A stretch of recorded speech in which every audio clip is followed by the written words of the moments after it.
আলাইকুম, কেমন আছেন সবাই? আজকে যারা যারা ভিডিওটা দেখতেছেন পুরাটা ভিডিও দেখেন, কারণ অনেকের অনেক প্রশ্ন আমার নিয়ে। এই জমিটা কতটুকুর উপরে আমি বাড়ি করছি, তারপরে আমার বাড়ি করতে কত টাকা খরচ হয়েছে, আমার বাড়ি কোন জায়গায়, সব বলবো আপনাদের। আর আপনাদের আগে একটা রেসিপি দেখাবো, হয়তো আপনারা অনেকে এই রেসিপি খান নাই, হয়তো হাতে গোনা কয়েকজনে খাইলেও খাইতে পারেন। তো এই রেসিপিটার জন্য আমার কাঁচামরিচ লাগবো। তো গাছ থেকে আগে কাঁচামরিচ পেরে নেই। আমার গাছের সব মরিচ পাইকে গেছে, এই গাছের মরিচ সব লাল হয়ে গেছে। তো ওই পাশে আছে মরিচ গাছ, সবই লাল, তো সবুজ সবুজও আছে কিছুটা। আর এই যে এই গাছটা দেখেন এখনো মরিচে ধরে নাই। সমস্যা হয়েছে গরমের দিনে মরিচ গাছ একদম পাতা বইটা যায়, বইটা গেলে আর মরিচ হয় না এই গাছে। এই যে দেখেন পাতা বইটা গেছিল, তো এই গাছের যে ডাল পাতা এগুলারে কাইটা দেওয়ার পরে তো আবার সুন্দর হয়েছে। দেখেন মরিচের সাইজটা, পাকা পাকা গুলাই পারবো। মরিচ এই গাছের গুলো সবগুলাই পাইকে গেছে, তো বেশি লাগবো না। আমি প্রতিদিন মরিচ তুলে তুলে গাছ থেকে নিয়ে তরকারি রান্না করি, ঘরে রাখলে মরিচ নষ্ট হয়ে যায়। আর এই পাশে যা করলা লাগাইছিলাম, অনেকবার 2-3 বার হইব করলা লাগাইছি, হ্যাঁ একবারও হয় নাই করলা, একবার হয় নাই। তো পুঁই শাক লাগাই রাখছি, তারপরে লাউ লাগাই রাখছি, সবগুলা মিক্স। তো আসলে কোনোটাই হইতেছে না গরমে। তো এখানে দেখা যায় যে 2-1টা করলা আছে। তো করলা কার কার পছন্দ কমেন্টসে জানাইতে পারেন। এই যে করলা এত সুন্দর হয় না, আমরা তো এত ভিটামিন দেই না, ছোট ছোট করলা হয় আলহামদুলিল্লাহ যা হয়। আমার এক সময় করলা পছন্দ ছিল না, কিন্তু এখন আলহামদুলিল্লাহ অনেক পছন্দ। তো চলেন আগে রান্না করি, যায় কি রান্না দেখাই আপনাদের, তারপরে বাড়িটা পুরাটা ঘুরাই দেখাবো আপনাদের। পেঁয়াজ আর মরিচ কাইটা নিছি, তো পেঁয়াজ লাগবে বেশি এই তরকারিটাতে, তো আমি সব কিছু আগে থেকে গুছিয়ে নিছি। তো চলেন দেখাই আপনাদের কি রেসিপি। অনেকে আবার হাসছেন না, বললেন না যে এই রেসিপি তো জীবনে দেখি নাই। তো আমি গরুর মাংস নিয়ে নিছি, দেখেন চর্বি, তারপরে সলিড মাংস, আর একটা হাড়ও আছে, মানে যে কোনো মাংস নিলেই হয়। তো মাংস নিয়ে নিছি আমি, এই মাংসটাই রান্না করব অন্যরকম ভাবে। তো পেঁয়াজ আর মরিচ কাইটা নিছি, পেঁয়াজ মরিচ দিয়ে দিলাম। আর দিয়ে দিব মুসুরির ডাল, ডালটা আমি খুব সুন্দর করে ধুয়ে রাখছি। আর দিয়ে দিব তেল, এটা সোয়াবিন তেল, কেউ চাইলে সরিষার তেল দিয়েও রান্না করতে পারেন। আর দিয়ে দিব লবণ, বাস আর কিচ্ছু দিব না, আমি লবণ দিয়ে দিলাম।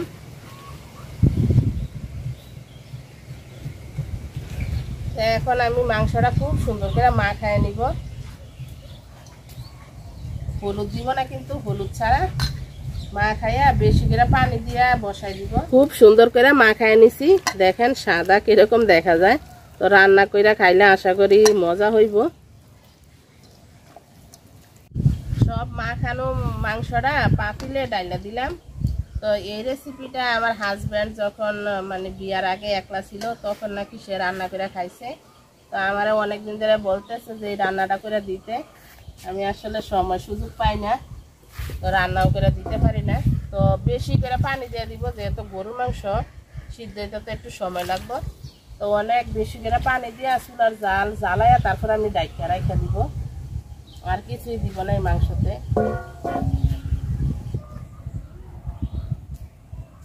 রান্না বসাই দিছি চুলায়।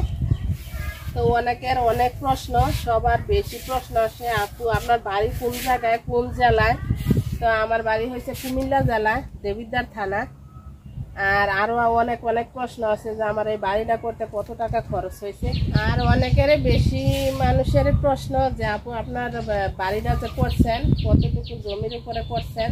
তো চলেন আপনাদের আগে আমার বাড়িটা পুরাটা ঘুরাইয়া দেখাই, হ্যাঁ তারপরে বলবো যে কতটুকু জমির উপরে আমার এই বাড়িটা করছি। হ্যাঁ আমার ঘর করছি অল্প একটু জায়গায়, বেশিরভাগ জায়গা ওইদিকে আছে আমার। তো চলেন যাই আগে আপনাদের দেখাই। তো যারা আমার অনেক আগের ভিডিওগুলো দেখছেন, হয়তো এখন আর দেখেন না বা দেখেন, তো তারা তো জানেন যে এটা পুরাটাই জমি ছিল। তো আমি অর্ধেক জমি কাটতে তারপরে এখানে একটু মাটি করছিলাম, যেটুকু এই যে আমার বাড়িটা। আর এই যে এই পাশে যে আমি সবজি লাগাইছি, তো সবজির যতটুকু জায়গা এতটুকু আমার পুকুর ছিল। তো পুকুরটা ওই যে খাল কাইটা কিছুটা ভরছি, আর কিছুটা ওই যে আমার পুকুর কাইটা ভরছি, এই যে পজেট আছে পজেট কাইটা। তো আরো এখানে একটু বাকি আছে। আমার বাড়ির এই যে এই পাশটা দেখেন এখনো মাটি ভরার বাকি আছে। তো এখানেও অনেকখানি জায়গা আমার। তো এগুলা তো আবার কলমি শাক, তারপরে আলু শাক লাগাই রাখছি।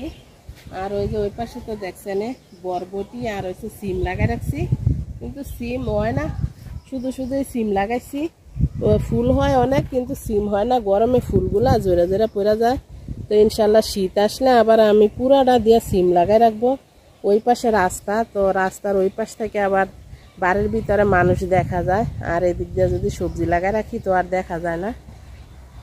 পিছনে আছে ভেন্ডি, আর এখানে যে ডাঁটা আছে, তো ডাঁটা এটা হচ্ছে মরিচ ক্ষেত, মরিচ লাগানোর জন্য রাখছিলাম।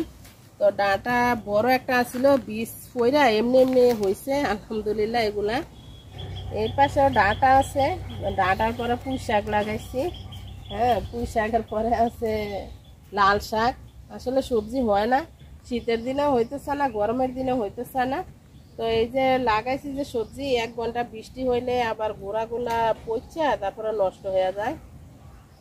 তো ভেন্ডি অনেকবার লাগাইছি, তো লাগানোর পরে 2বার এগুলা ভেন্ডি হয়েছে টিকছে।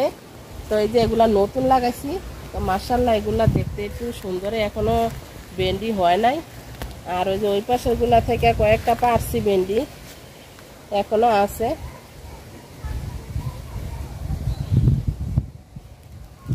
ভেন্ডি গাছের ফাঁকে ফাঁকে আবার ডাঁটাও আছে। ওই যে একটা দুটা ডাঁটা বড় হয়ে যায়, তো বড় হয়ে গেলে এগুলার বীজ থেকে পইরা আবারই ডাঁটা হয়ে যায়। মাটি আসলে এরকমই। বাড়ি তো পুরাটা আপনাদের দেখাইলাম ঘুরাইয়া। তো আমার এই পুরাটা জমি হয়েছে আমাদের এদিকে শতক বলে, 12 শতক। তো কাঠার হিসাব আমি বুঝি না। তো আমাদের এদিকে 30 শতকে 1 বিঘা হয়। তো আমার এখানে 12 শতক আছে। আর যেটুক মাটি ভরার বাকি আছে ওটুক যদি আমি মাটি ভরি, তো আমার বাড়িটা মাশাআল্লাহ অনেক বড় দেখা যাইব। হ্যাঁ, তো ইনশাল্লাহ আগামীতে আমি একটু মাটি ভরবো। আর অনেকেরই প্রশ্ন, আপু আপনার এই বাড়িটা করতে কত টাকা খরচ হয়েছে? তো প্রথমে আমার রান্নাঘরটা দেখাই। এই যে রান্নাঘরের সিস্টেমটা দেখেন, রান্নাঘরের সাইডে যে ইট আছে, আর এই যে মাঝখানটা আমি পাকা করতে পারি নাই, আমার কাছে তখন ইট ছিল না বা বালু ছিল না। তো এখন আলহামদুলিল্লাহ আছে। আমি সামনে পাকা করব রান্নাঘরটা, পাকা কইরা তারপরে কার্পেট তুলে ফেলবো আর একটু সুন্দর ডিজাইন করব। হ্যাঁ, পাকঘরটা এরকম। আর এই যে সামনে দেখেন এই যে ইটগুলা যে বসাইছি, আর কিছু ফুল গাছ কিনছি আমি। আর ওই যে আমার ঘরটা, বিশেষ করে ঘরটা করতে আমার কত টাকা খরচ হয়েছে সবারই একটাই প্রশ্ন। আর আমি এই যে রেলিং এর ইটগুলা দেখেন, ইটের তো অনেক দাম, একটা ইট 14 টাকা করে আনছি আমি।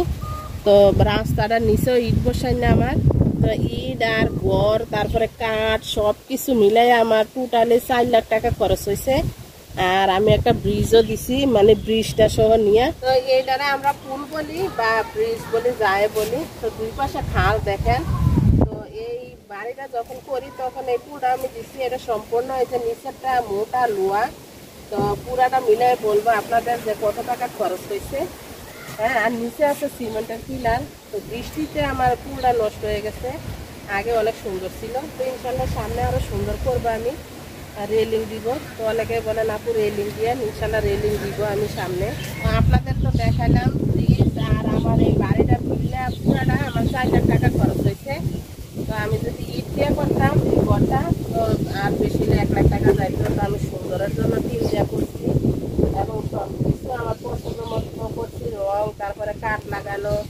মানে সম্ভবত এরকম ঘর হয় না, এই যে দরজার কাঠ তারপরে জানালার কাঠ এরকম হয় না, অন্যরকম হয় আমাদের এদিকে। তো আমি আমার পছন্দ মতো সব কিছু করছি। টাকা কি বেশি হয়েছে না কম হয়েছে ঘরটা করতে বা বাড়িটা করতে, কমেন্টসে জানাইতে পারেন। পিছনে একটা টেবিল আছে, টেবিলটার কথা বলতে ভুলে গেছি, ভিডিওতে তো দেখেন। টেবিলটা সম্পূর্ণ ইট আর রড, তারপরে ইটের পোয়া বালু, এদের ভিতরে খরচ হয়েছে। তো কমেন্টসে জানাইন কার কেমন লাগছে, টাকা বেশি খরচ হয়েছে না কম খরচ হয়েছে, কমেন্টসে জানাইতে পারেন। তরকারি বসাইছি 1 ঘন্টা হইব। তো চলেন যাই দেখি কি অবস্থা, তরকারি হয়েছে কি না।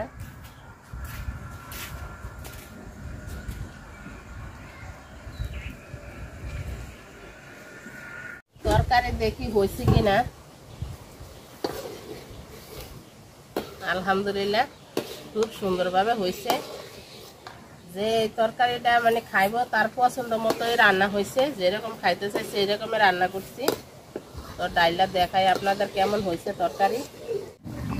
তরকারিটা দেখেন, ডাল দিছি যাতে এরকম ঘন ঘন হয়, এই কারণে। তো খুব সুন্দর হয়েছে, কিন্তু সাদা হয়েছে আর কি, বিদেশিদের তরকারির মতো হয়েছে দেখতে। বিদেশিরা তো এরকম তরকারি খায়। তরকারি রান্না করছি মানে কালারটা সাদা, আমি একটু খাইয়ে দেখলাম, এত মজা হয়েছে আলহামদুলিল্লাহ, খুবই মজা হয়েছে। তরকারি এত গরম, তরকারি কালারটা শুধু দেখেন, সিদ্ধ হয়ে গেছে মাংস, এত গরম। আমি একটা খাইছিলাম, না হলে বাইঙ্গা দেখাইতাম আপনাদের। খুব গরম, এই যে দেখেন এরকম সিদ্ধ হয়ে গেছে, খুবই গরম। যারা যারা এতক্ষণ ধরে ভিডিওটা দেখছেন সবাইকে অনেক অনেক অনেক ধন্যবাদ। আজকে অনেক বাতাস, বাতাস হলে তো ভালোই লাগে। তো বাতাস হলে আমার ভিডিও করতে একটু কষ্ট হয়, জামা ওড়না সব বাতাসে নিয়ে যায়। তো আল্লাহ হাফেজ, আসসালামু আলাইকুম। সবাই খুব ভালো থাকেন। আর কে কোথা থেকে ভিডিওটা দেখছেন কমেন্টসে জানাইতে পারেন। আর যারা যারা ভিডিওটা দেখতেছেন ভালো লাগলে অবশ্যই লাইক কমেন্টস করেন, আর অবশ্যই সাবস্ক্রাইব করে দিয়েন। ইনশাল্লাহ চেষ্টা করবো সামনে আরো সুন্দর সুন্দর ভালো ভালো ভিডিও দেওয়ার জন্য। আল্লাহ হাফেজ, আসসালামু আলাইকুম। সবাই খুব ভালো থাকেন আর আমার পাশে থাকেন।